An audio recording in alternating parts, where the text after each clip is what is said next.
What is up, guys? Protobro here, infamous brother to Mega Bro, here for another tutorial of Crusader Kings 2. This time what we're going to focus on is how to expand your dynasty. So I'm going to focus on basically 4 different levels. 1, account, reporting directly to a king. You don't have a duchy. The next one's going to be a count, right here, reporting directly to a duke. Then a duke, reporting directly to a king. So I'll show you his de jure. So this duke right here. And then finally a king. His different options available to him to expand his kingdom. So first, with regards to the duke, or with the count. Now first I want to dispel the myth that a count only possesses 1 county. That is not true. A count can have multiple counties. All a duchy title means is that it's just a higher level title. It's like instead of being a captain, you are a colonel. Or instead of a colonel, you are a general, or something like that, right? That's all it really means. But it does have some implications, which I'll discuss in a little bit here. But first, with regards to a count, what are the different options available to you for expanding your dynasty? The first one, and the first and most obvious option available to you, is the option here, Fabricate Claim. So you go up to your Chancellor. You say, hey man, I want you to fabricate a claim on a particular county. It'll pretty much give you any county in the entire world that you can fabricate. And then you select that, and then over time you have, as you see here, a 5% chance per year to fabricate a claim on that particular county. So what does that mean? In Crusader Kings 2, you really need a reason to go to war before you can do it. You can't just simply war deck somebody. You either need an inheritance claim, which I will discuss in a second, like these here. It needs to be a religious reason, like a holy war. It needs to be, some sort of fabricated claim, like, hey, here's documented evidence suggesting that my grandparents used to own this land, and therefore I have a claim to it. Even though it's completely a lie, your chancellor has done a significant enough job making it seem like it's true, and therefore you can press it. Or pressing a claim on behalf of somebody else. So it's not necessarily your guy directly, but maybe it's a family member, or it's somebody in your court who has a claim to a particular piece of land, and you press it on their behalf. So the first option here, like I discussed just previously, is your ability to press a fabricated claim.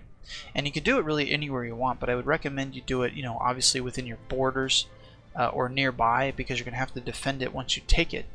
Well, you're going to have to take it first, and then you're going to have to defend it.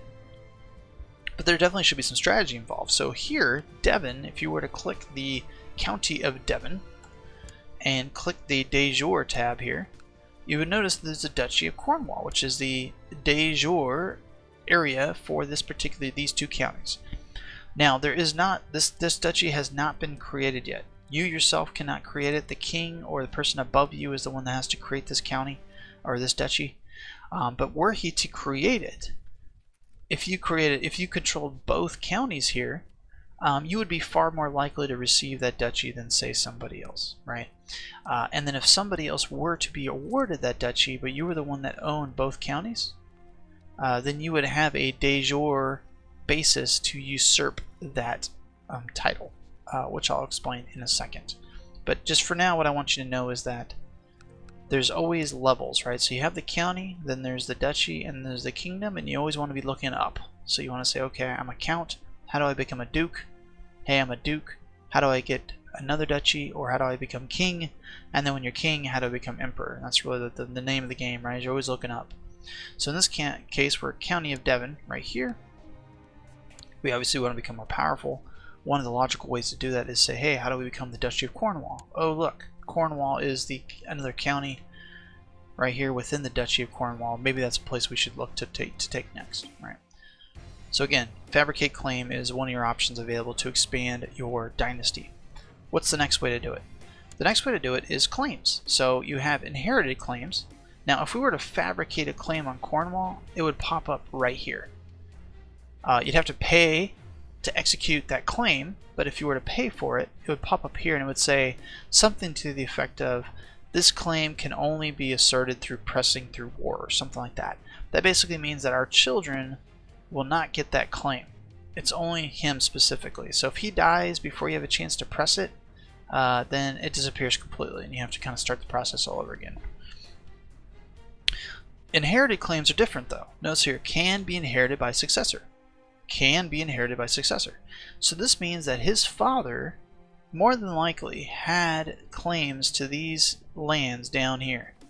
Either that, or he married a female that had claims to these lands, and you, as the son, inherited those claims. So what that means is that if you see this green border, this means it can be inherited by your successors. So strong claims are always going to be inherited by both. So notice here, like read the text there, it says on succession, strong claims are only given to children who are second or third in line. Weak claims are only given to your first in line. So there's strong and weak. And then third, which is not inheritable upon death, which is typically the ones that you do fabrication on. These would become weak claims in the next generation, and then after that it would basically be, hey, you better assert this now or it's not going to pass along the family lines. But these are strong claims, so these would be given to your children. Okay. But we would rather use them in his lifetime. And so if you were to do that, if you were to just click it, you can then click on the count that currently holds this land and declare war on him. So you can press the claim, because he's an inheritable claim that can be pressed. Okay. Ignore this for a second. I'll get to that in a second. So the second way to expand your dynasty is inheritable claims. And again, how you do that is you do marriages. So like her, she doesn't have any claims. Now it might be because her father hasn't died yet, so notice he's there. So maybe once he dies, yeah, maybe once he dies, she'll get a claim for his barren land. But that's how it works. So notice here he doesn't have any claims yet, right? That's because he's still alive. Once he passes away, these claims pass down to our children, who then can assert them. So that's how it works. Okay. Same with the county of Devon. You know, if we lost the county of Devon, then because we are currently the count of Devon, our children would get claims to Devon to press for really probably 2 generations worth. So that's the second way to expand your dynasty, is to have inheritable claims, which are typically achieved through marriage, to be passed down the lines. So if say we divorced her, she died, and we were to marry this Count of Gwent, say he had a daughter. Notice here he's got a strong claim on the principality of there. But say he was a female, there's probably no females around here. But say he was a female, we were to marry him or her and then have children, then those children would have a claim to Gwent. And actually, probably, yeah, it's because it's a strong claim, the Principality of Dehirboth, or whatever it's called as well. So look at these inheritable claims. They're awesome for 2 generations down the road, really setting yourself up for being able to enforce a lot of claims. Now, let's take, for example, her, right? Now, say she doesn't inherit the county of Devon, it's him. He will obviously have these claims to assert. But what about the rest of the family? Well, if you marry her to a, well, yeah, I don't want to complicate things. Let's hold off on that. Alright. So we've covered fabricating claims. So again, using your diplomat to go and create a basically fake claim that you can assert into war. Then having inheritable claims, which can be obtained through basically just being a child of somebody who has a claim, or marrying a wife who has claims, who then those claims get passed down to your children. The third available option to you for expanding your dynasty is enforcing other people's claims. So in this case, if you notice down here, we can enforce our own claim, or we can enforce the claim of another. In this case, our half-brother. Now, it doesn't have to be a relative. It can be really anybody who is in your court, right here, who has a claim to territory or land. So a lot of times what you can do is you can go into, if you say I wanted Somerset, for example, I could look there and see if there was anybody. Look here, Cornwall, right? So claimants. That'll tell you if there's anybody who has a claim to the county of Cornwall. Clicking that will tell me all the people who have claims to the county of Cornwall. In this case, it's just one person, and he's not willing to come to our court. All right. If he had a thumb up, what we could do is we could actually invite him to our court, and then assert his claim on Cornwall. So we could declare war on Cornwall on his behalf. All right. So now taking that line of reasoning, same thing, right? Declare war on him on behalf of our half-brother. Now, what's the catch? And this is very key. This is foot stomp. If you're going to take anything from this tutorial, this is what I want you to take from it. The foot stomp is, notice there under if we win the war. Count William will lose 200 prestige. Cool. Richard will not become Count Baldwin's landed vassal. So why not, right? He's a half-brother, he's part of our dynasty. Why wouldn't you? We'd spend all these troops and money and resources and putting our neck out on the line to assert this county on his behalf. Why wouldn't he be our vassal? Well, counts can't be vassals of counts. We're a count, he's a count. Therefore, he might be a close ally at most, but he will not be responsible to us. The only people who have to answer to us, because again, this is feudal medieval Europe, right? The only people that have to answer to us are our barons down here. This baron here, that baron there. Go under vassals, barons, as identified by the orange. Those are the only people that have to answer to us in feudal Europe. If we take another county on behalf of somebody else, we are now equal. We're horizontal in terms of responsibilities and stature, and so obviously that count would not report to us. Alright, so that's the catch. That's why it's important to always look up to become the Duchy of Cornwall, for example. Because what would happen is if you were now the Duchy of Cornwall, say the King of England creates the Duchy of Cornwall, you are now a duke, which means that you're above a count. And so if now, as the Duke of Cornwall, you were then to assert Richard's claim on you, now Richard would actually become your vassal because he would be a count and you were a duke, and therefore he is below you, and in feudal Europe that means he would then report to you because you were the duke. Even though you're the Duke of Cornwall, you're still a duke, which means he would report to you. So that's why it's really important to always look up, because you can't, that third option available to you for expanding your dynasty and forcing other people's claims, which is a huge tool later on in the game, it's just not available to you as a count, because the best you can do is create an ally, but you don't get any resources from him, no money, no real troops, nothing. So it's really kind of not really an option available to you early in the game.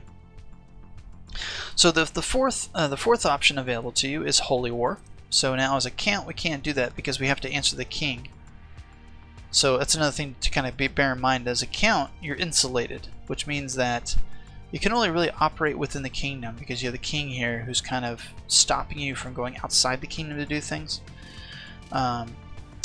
So you can't really do Holy War as a count unless you were to do Holy War against somebody else within the kingdom who's like a heretic. But what Holy War allows you to do is it declares war on either a heretic of your faith or a non-Christian faith, because we're a Christian. And then what would happen is if you win that war, you get that county or principality or whatever size that you may have war decked, along with all the different holdings within it. Now again, we can't do that because we're blocked by the fact that King of England, we have to work within the Kingdom of England. But if, say, Cornwall, say he became a heretic, then we could war deck him on holy war grounds, and if we were to win that, we would get the county capital along with the two baron level holdings that would go directly to us. So again, to summarize Holy War as a count, we can only Holy War other people within the Kingdom of England, and the only way to do that is if they are either of the non-Christian faith or a heretic. And then if we were to win that war, we would then get the county along with the baron locations to do with as we please. And that kind of leads into my next thing, is intrigue. So intrigue is kind of your fourth option available to you for spreading your dynasty. And how would you do intrigue? There's a couple different options available to you. One is, say, I'm talking about Holy War with Cornwall. Sometimes what will be available to you in this option here for choose a plot is accuse Count Cadoc of heresy. And if you can convince the King of England or whomever it might be that this individual is a heretic, then he becomes a heretic and excommunicated, which then means you can holy war him to take his county, because you're doing it now on behalf of the church, on behalf of the religion, right? So let me see if I have this option available for him. Nope, so we don't have that option available. But sometimes that is an option available to you, and that's your fourth option, is holy war, whether it's within your kingdom or if you are like a king, for example, holy war on one of your neighbors.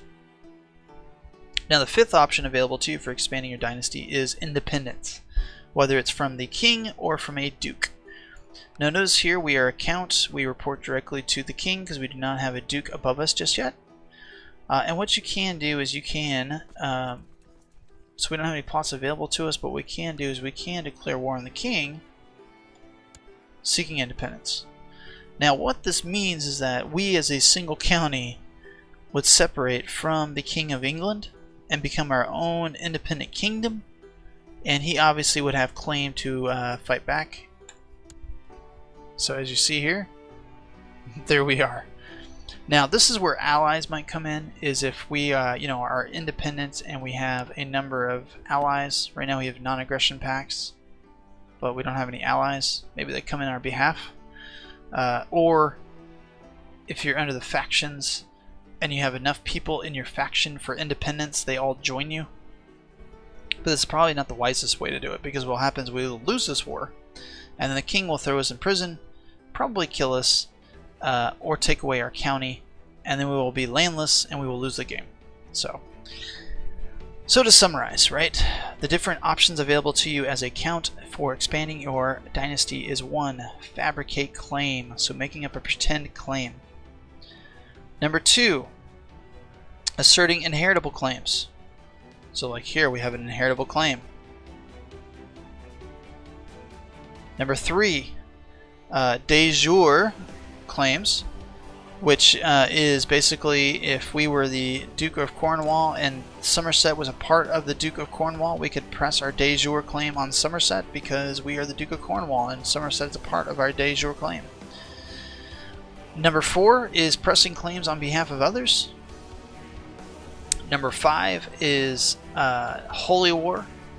And then number 6 is independence, which can be achieved either just by seeking independence from your duke or from your king, or going under factions and trying to rally up enough vassals to agree to do independence, which basically means that not only would you be seeking independence, but everybody in that faction would be seeking independence, and so it split up the realm much more significantly, giving you the greater opportunity to probably win that particular war. Alright, so that's the first portion of this tutorial. This is for a duke or for a count reporting straight to a king, which in this case we've declared independence. Now we report to ourselves. The next portion of this video I'm going to focus on a count reporting to a duke. Alright, so now we are playing as the Count Osolf. Now notice here, a little bit different scenario. So now you can do this viewed from different way. You can either do the Kingdoms tab, which we have Realms, so it shows you the Kingdom of England, or what you can do is direct vassals. So notice here, if we were to click here, we would know that we would report to this Duke right here, and he has under his control these 4 counties. We are one of them, and he is the Duchy of Northumbria. So we're going to click there, it'll tell us who he oversees. Now notice vassals, see here, we are one of them with the star. And then he has under him another vassal, so an count. And then a couple of barons. So he's got barons, so usually it's 2 barons per county. So what this means is that we're, we instead of like the previous count where he reports directly to the king, which means he's like one of maybe 30 vassals, we're one of only 7. And so we don't have any dealings whatsoever with the King of England right now. Not yet, anyways, right? Which can have advantages. It means we're insulated. It means the king doesn't have any contact with us. We don't have any contact with the king, which means that we might have greater likelihoods of influencing policy at a local level, and perhaps maybe usurping the duchy. Let me see if they give them that option right now. Like, this is all plots.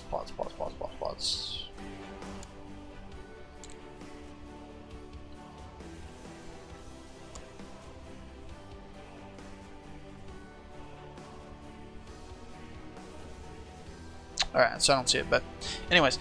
So the significant difference here is that we report to the Duchy of Northumbria. Now, the same options are available to you in terms of expanding your dynasty. You know, again, we're talking about fabricate claim. The key thing here, though, is make sure you fabricate your claim within the duchy. Because if we were to do a fabricate claim down here, for example, in the Duchy of, what's it, Lancaster? Yeah. If we were to do a fabricate claim and succeed here, because it is outside of our duchy, we won't be able to enforce it as a count. Alright, so that's the first foot stomp to note, is when you're part of a duchy, you are limited to the four corners of the kingdom under which you are the duke. Your duke owns, right? So there's really only a couple of places we could fabricate claim to. We could fabricate claim on him, Durham, or we could fabricate a claim on our duke himself, who owns 2 counties.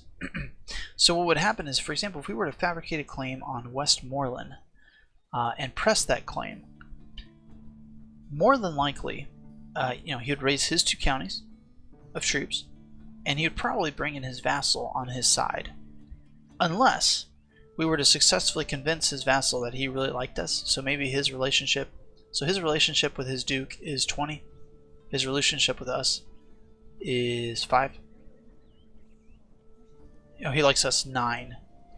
So, you know, if this was really red, like say -100 or -90, and with us it was like +80 or +90, chance, you know, it's possible that if we were pressing a claim against our own duke, maybe he wouldn't join in, or maybe he would join our side or something, right? But it's a big risk. So if we were the Count of Northumbria, I think our first move would be to fabricate a claim on Durham, right? Because he is a vassal, and if we have a claim on Durham, the Duke isn't going to have a good reason to intervene to stop us. And so he's going to have to let that play out, right? We don't have any inheritable claims currently, and so we're really kind of stuck right now in this county until we either marry a woman who has claims to maybe say Westmoreland. The king has a claim to that. That's great. Maybe the Duke, let's see here, Duchy of York. There's a couple people that have claims to Duchy of York, but nothing else. You know, so on and so forth, right? So, what about the County of York? County of York, claimants, you know, so kings, alright? So, we'd be kind of stuck here for a while. We'd have to marry somebody who has claims, go for that, unless we went with the press claim, succeeded in that, pressed that claim, and then what would happen is we would have 2 counties. The Duke would have 2 counties, and then the next step would be either to fabricate another claim on Westmoreland, which again, fabricating claims is expensive, right? Or fabricate a claim on the Duchy of whether it is York or Northumbria. So he's a double Duke. He's a super Duke. That's what they call him. So he has this Duchy here. But then he also has the Duchy of York. So he's a Duke of both of these places. Which means that he really controls all 6 of these areas. So if we were to assert our claim in here, he could potentially call this guy. He'd have these 2 lands to call from, and then he would call them as well. These people all right here. Actually, no, he reports directly to King, so never mind on that. Yeah, that's potential, right? So, again, the foot stomp on this is if you're part of a duchy, if you're a count associated with a duchy, stick within the 4 corners of the duchy, because it's really pointless to assert claims outside because you're not going to be able to do it. Just as you can't assert claims outside of your kingdom when you're like like your Count Devon reporting directly to the king, you can't do it outside of a county. So you're more limited or constrained in terms of your expansion. But it also gives you more opportunities to become a duke yourself. So that's the first thing, is assert your claim right here. Another thing, again, inheritance. You know, if you have an inheritable claim you can assert, you may be able to go outside the duchy for that. Alright, so you'd marry and then establish children that have inheritable claims from that woman. And then finally, the ability to fabricate a claim. So you can either fabricate, incite revolt against your king. Probably not a good idea. So that's one way, right? You can go to this tab here to choose plot and fabricate a claim on one of these duchies here.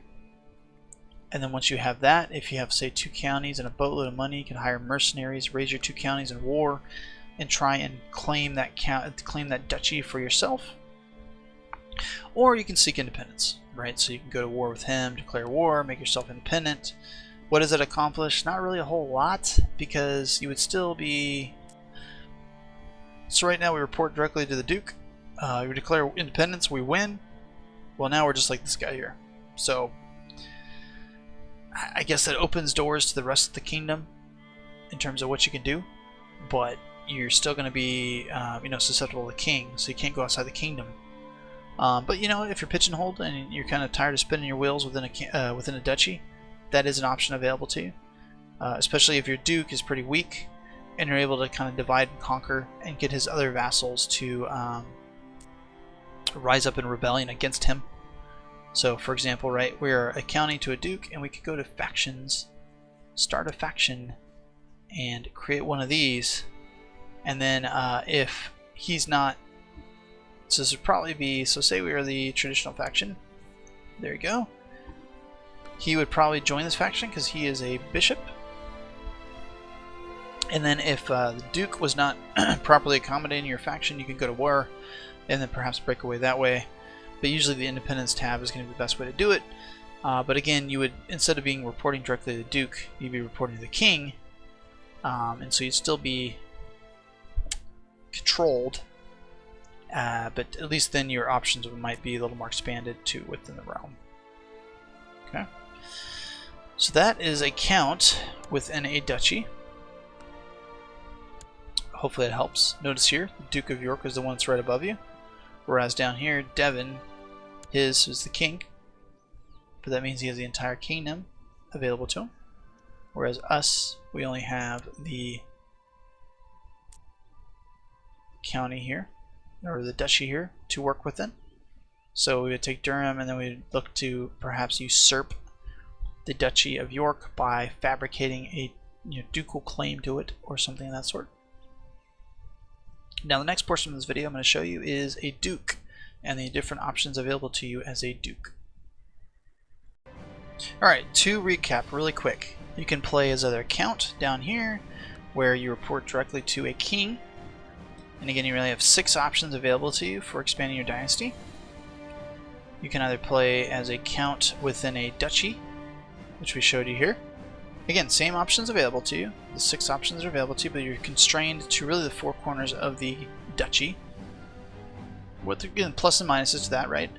At least here, you have the entire kingdom to decide, how those 6 options you want to utilize. But the downside is, you won't be able to press claims on behalf of other counts. Within the duchy, if you're operating within here, again here we'd only have 4 counties to choose from, but that also means we only have 4 counties of troops that we have to worry about dealing with, so it might be a little bit easier actually to expand out than having to deal with an entire possible kingdom that resists us. Now, say you go from the level of count to the level of duke. So now here we are playing as the Duke of Morcar of York. Again, if you want to look at the titles to figure out what titles your player has, he is a double duke. It means he has 2 duchies, not 1. He has the Duchy of York, and he has a Duchy of Northumbria. Now, as far as ruling is concerned, you should only have 2 of a particular horizontal title. So if he has 3 duchies, he will suffer a penalty hit for that. And so you're either going to want to go in and destroy one of those duchies, which means you don't lose the territory, but it does cost you money and prestige to destroy that duchy, or hand out that duchy to somebody else.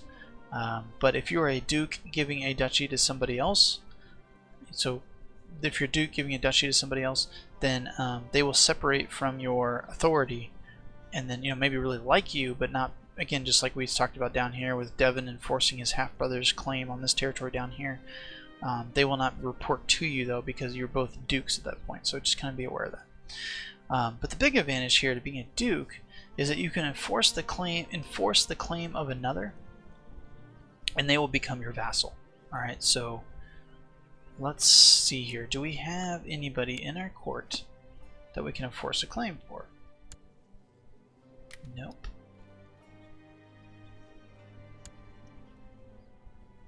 So what will happen is you'll actually see up here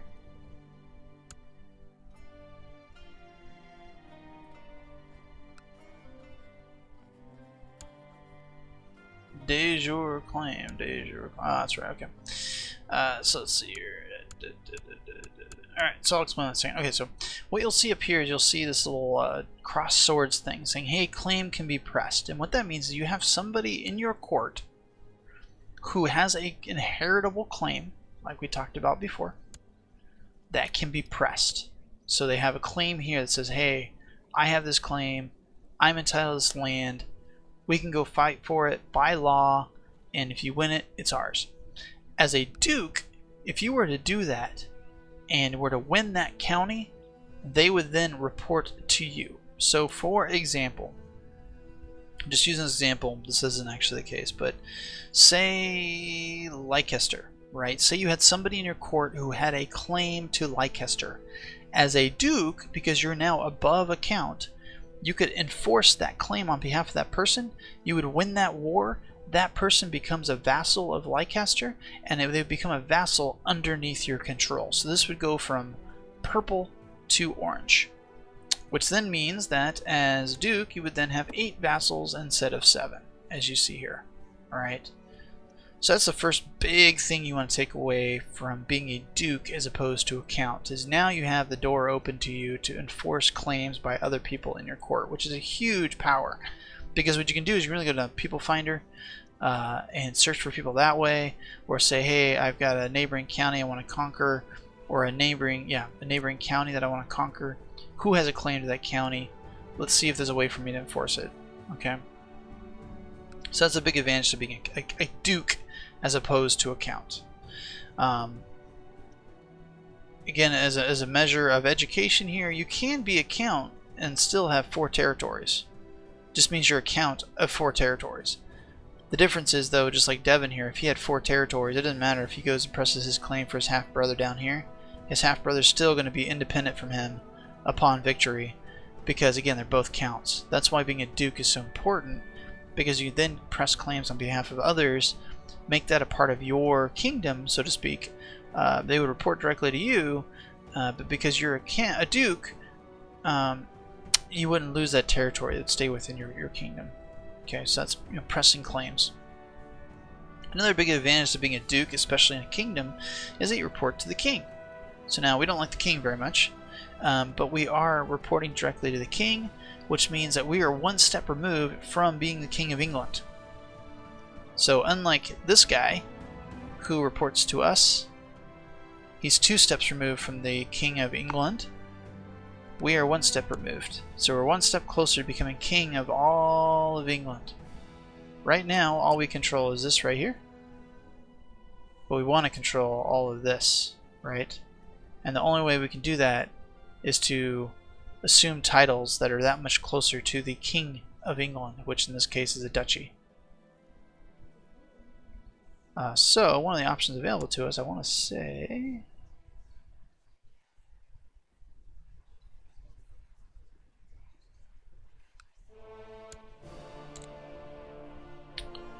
incite revolts, accuse him of heresy.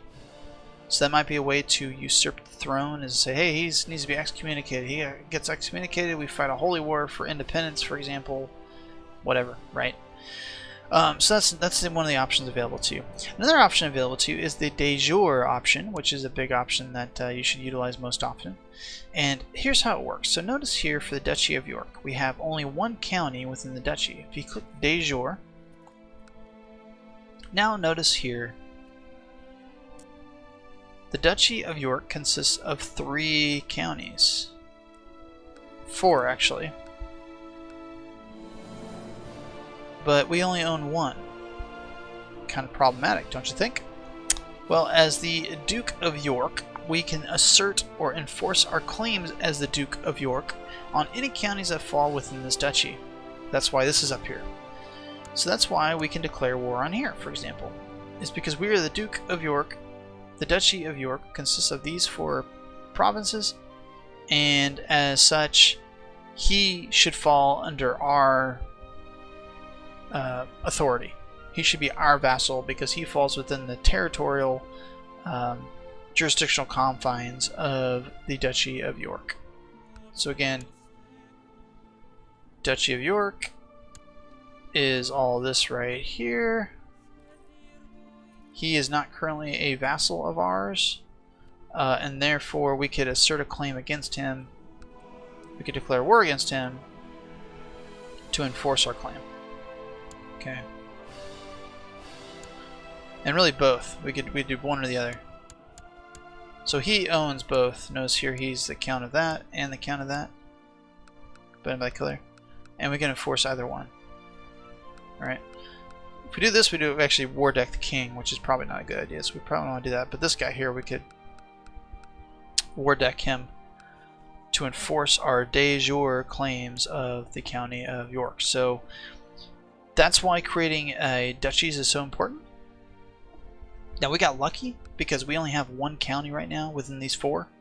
If we were up here and we invaded York and took it, we would not be able to create the Duchy of York because you need 51% of the counties in a particular de jure area before you can create the duchy.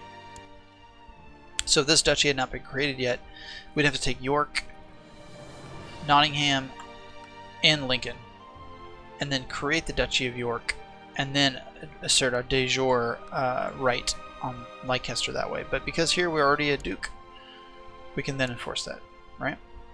Same as up here. So notice here we're double duke. We are also the Duchy of Northumbria, and Cumbria falls within the de jure jurisdictional borders of the Duchy of Northumbria, which means we can war deck Cumbria. Alright, now if we did that, we would hope that the King of England would jump in on our behalf, but it's not, you know, it's speculative. And we probably don't want to go to war with the entire Kingdom of Scotland just for, you know, this one province, unless we're certain that the king will support us. Probably more likely what would happen in this instance is the king would press the claim on behalf of us for Cumbria, and or on behalf of the kingdom, which gets a little complicated, but I'll explain that in the next portion's video. But just know the really takeaway from this is that there are de jure claims that you can press as a duchy, and they're always going to be within the de jure. So notice here we have this county here, but we could the de jure, we can press those claims. So instead of having to go to fabricate, we can press claims through the de jure areas. Okay, and then obviously the other options available to the duke. Again, holy war has to be within your kingdom. You can fabricate claims on other duchies. So notice here he has 3 counties here. We could fabricate a claim on his duchy as a duke. Very hard to do, but it is possible. So this will tell you here. Claim fabricated 7%. That'll either be on the county of Huntington or the entire duchy if we're really, really lucky. Very low likelihood, but very lucky, you know, possibility. Can't do that as a count. You can do it as a duke. And then finally, asserting claims on behalf of people in your court, which you can't do as a count. I mean, you can technically, but if you were to win that war, they would not report to you directly as a duke. All right. And then finally, as I mentioned earlier, choosing a plot, in some instances you'll be given the option to fabricate a claim on the kingdom or another duchy or whatever. In that case, you would then be able to basically say that you are the rightful king, you're now asserting that, and then would hope that your allies within the kingdom would join you in that approach.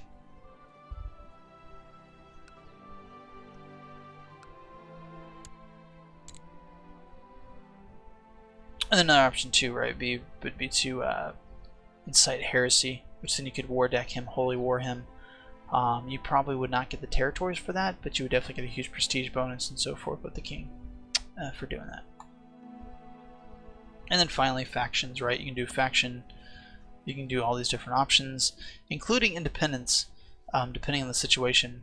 But you can also start a faction seeking independence, see if you can get enough other people in support with you, and then do basically the same thing you would do as a count, whether it was a Count Devon, where he reports directly to the king, or as this count here who would seek independence from this duke, which again would be much easier because you'd only be fighting with the duke in this case and his allies, rather than here where you're fighting the entire kingdom. Alright, so the next part and the last part I'm going to show you is how to expand your dynasty as a king. And one thing I will note, and this is basically the same whether you're a count who reports to a king, a count who reports to a duke who reports to a king, or the king himself, and that will be the ability to intermarry your, well, not intermarry, but marry your dynasty members to various other individuals within the world and assume their claims, which I will kind of reiterate and foot stomp when I talk about kings and how they expand their kingdoms. Alright, last but not least is the kingdom level of expanding your dynasty. So we talked about the county within a duchy, the duke, and now the king. Alright, so king is a little less complicated, I think. Again, with all of these levels, right, consider the fact that you can marry off your children to other individuals and assert their basically inheritance rights in the future. So as a king, we might want to marry off our whether it's our sons or our daughters to individuals that have claims to, so here, France, right? We might want to assert our claim on France at some point. And so we might say, hey, you are the king of France. Why don't you marry my daughter and do matrilineal, right? If you were to agree to that, that means that all our dynasty from this relationship, all children here would be of our dynasty, which means they would have a claim to the kingdom of France. Now, he obviously doesn't agree to that, so it's different. Usually the only way to pull that off is to invite claimants, pretenders basically, to your court, and then force them to do matrilineal marriage. But in this case, a more realistic option is Kingdom of France, probably marry a daughter, and just create a non-aggression pact or alliance through that. Now, he does have siblings though, so notice he has an 11-year-old sister who has a weak claim on France. Now notice here, on succession, weak claims are given to children who are not second or third in line. Weak claims can only be pressed against, and there's your options, right? So one of the ways to get a claim on the Kingdom of France would be to marry our proposed, supposed future king. Where's our future king? Is he already betrothed? No, he's not.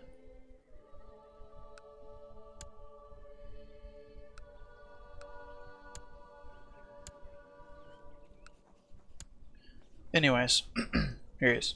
Alright, so say we're gonna do that. They won't agree to it. Whatever. So let's take Scotland. Let's do you, right? Let's take, you have no daughters. I'm trying to give you a good example here.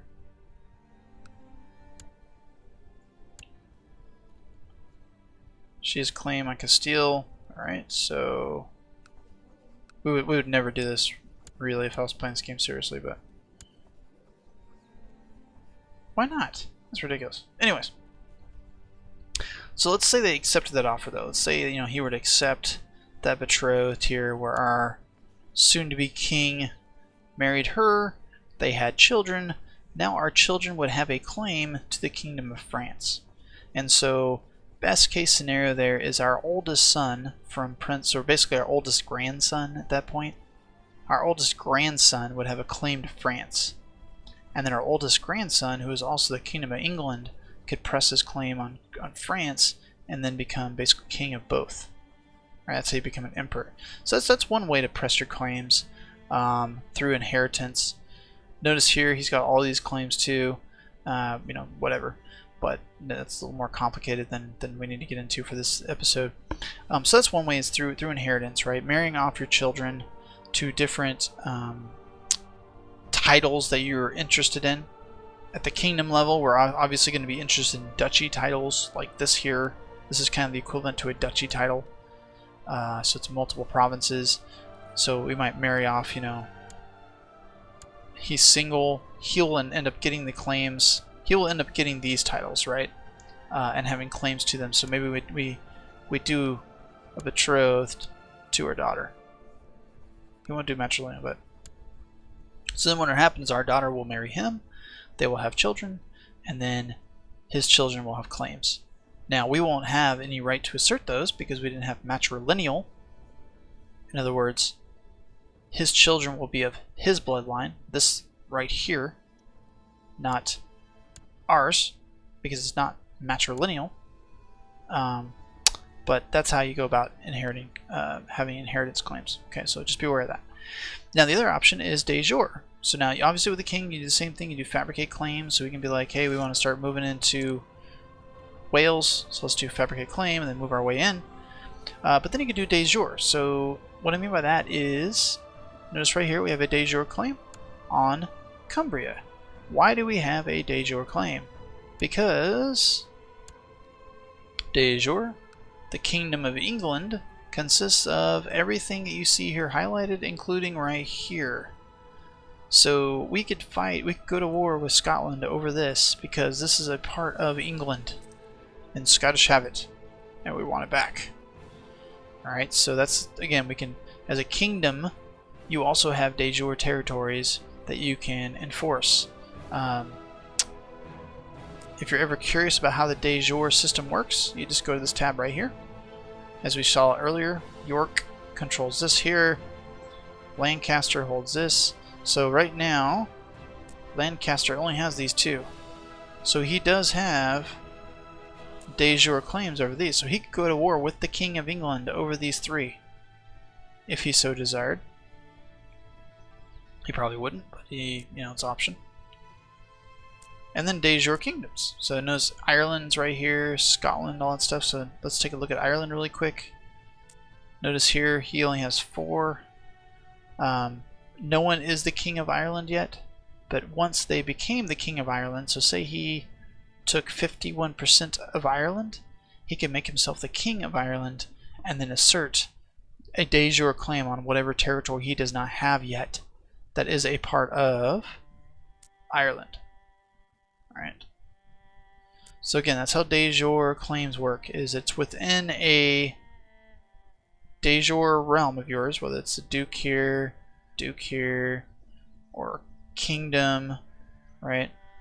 And you don't own it, whether it's there, or in this case here, he does not own these 3, even though they're part of a de jure duchy. So again, a kingdom level, just more grander scale of what we've talked about previously with regards to counts. And so again, to summarize, and this is, I'm going to foot stomp these 6 things that are available to you, your tools in the toolbox for expanding your dynasty. Number 1, fabricate claim. Basically to create, pretend, make up a claim on a particular county that you then can assert, but it can only be asserted in your ruler's lifetime. If he dies, his children do not inherit that claim. All right. Number 2, inheritable claims. So, as the King of England, if he dies, his children, at least the first couple in line, will have a inheritable right to the Kingdom of England.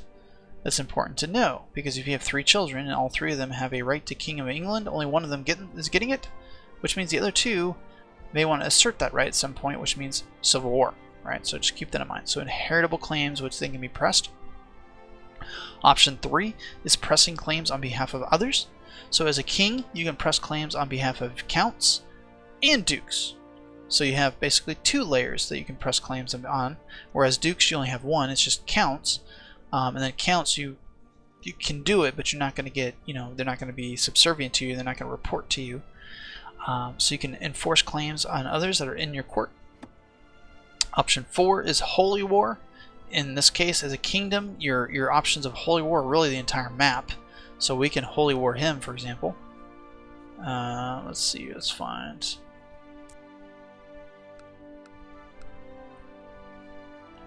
Why can't we holy war him? Normally you can. So it's funny I say that and then I can't do it.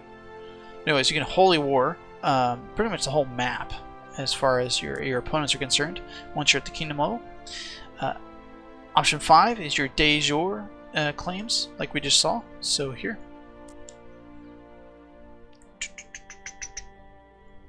So Cumbria is a part of England, and we do not have England, or Cumbria. We don't have Cumbria, so that's why we can war deck that. So de jure claims, and then finally independence. But in this case, as a kingdom, your only option for independence would be from an emperor.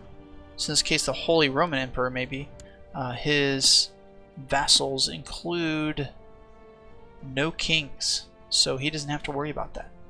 But if there was the King of Germany, for example, the King of Germany could seek independence from the Holy Roman Empire, and that would be really the kind of the equivalent of King of England seeking independence from the Holy Roman Empire. But there you go. Those are your options. That's how you expand your dynasty. I think the most effective way in Crusader Kings 2 to expand your dynasty is de jure claims. So creating duchies that you then can impose your de jure claims on, creating kingdoms to press your de jure claims. So once you had 51% of England, for example, you can then you can have 49% of the rest of the kingdom that you can now war deck because you have a de jure claim on it. And then finally, your options of claims that are inherited through birthright. So for example, us marrying into the family of Dynasty, for example, and assuming claims of all this family here and pressing those claims and expanding our empire into Wales, for example. So hopefully this was helpful to you in terms of identifying how to expand your dynasty, whether it's at the count level, the count within a duchy, the duke level, or the king level. In our next episode tutorial, I'm going to talk about battles and armies and how the mechanics of that work, and then I'll provide another tutorial on how religion works in this game, all the different options available to you with regards to religion, and how to construct a kingdom based around religious aspects of it. And then finally, I'm going to show you some tips on playing as tribes, playing as a tribal leader in a tribal faction, and raiding and how all that stuff works. So with that, hopefully this was informative, and thanks for watching, guys, and I'll see you on the flip side.